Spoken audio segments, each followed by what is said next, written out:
Hello mga guys, good morning sa inyo lahat dyan. Nandito tayo ngayon sa aking farm sa labas. Yan o, marami. Nakikita nyo sa likod ko yan o.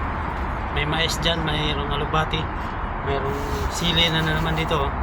So didiligan ko muna mga guys bago pumasok sa trabaho.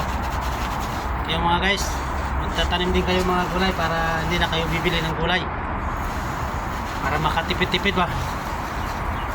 Ito, ginulayan ko na ito kahapon, ginhalo ko na sa munggo. Mamaya makikita nyo yun sa niluto kong munggo. Alubati ito mga guys, alubati. Isprayan ko muna.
Taba ng alubati mga guys.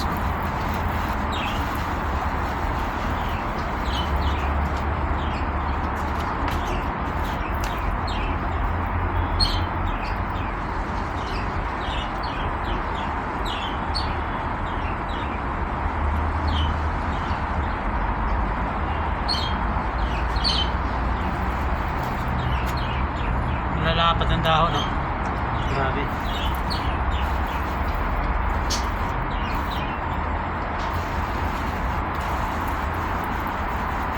Kapag may lagnat ako, ito yung ginasample ko dito sa ano.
Okay, alright. Tapos na dilig mga guys ng gulayin ko. Ayan o.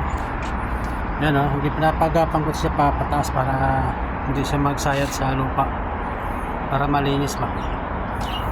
Yan mga pataba yan o. Yung mga ginayat ng mga gulay-gulay.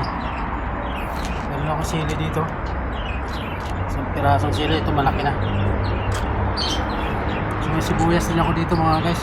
Dito ako dito mga guys. Hindi na ako bumibili ng mga gano'n kasi sa tindahan itong isang puno na to, mga toriel na to siya, itong puno lang.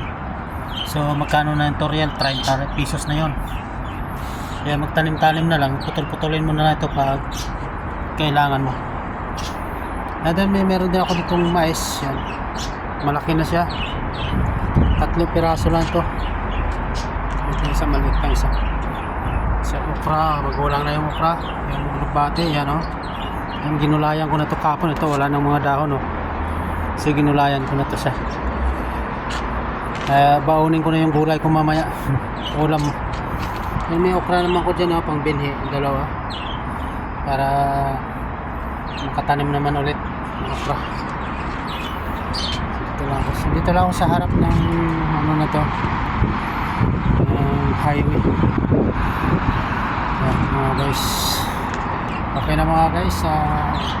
Napasok na ako, tsaka maliligo na. Papasok tayo sa trabaho. Thank you very much sa panonood mga guys. Paki-like and subscribe, and paki-share na lang and comment. Thank you very much.